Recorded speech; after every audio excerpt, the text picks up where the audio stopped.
nga guys, yung lumipad na kami sa taas, ang dami kong na-realize dyan. Well, anyway, nagpe-prepared pa naman kami dyan. Nagre-relax-relax pa kami.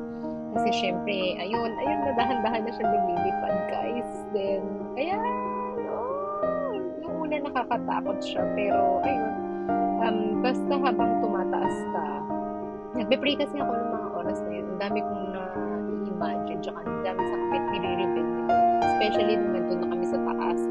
Sobrang dami kong natutunan that God is so big and He is so big. Ang gaganda ng mga created niya. Alam mo yung mga creation niya.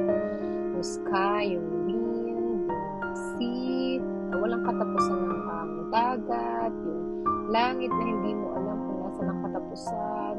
At yung mga moments, yung joy na naramdaman ko with my son that time and my brother. Napakasaya. Hindi ko akalain.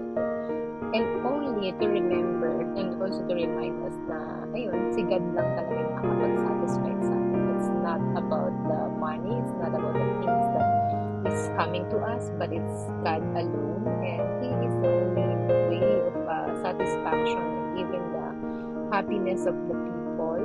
Siya lang talaga eh, kaya kahit ano pa man. And ayun, follow us for more videos. Bye guys, till next time.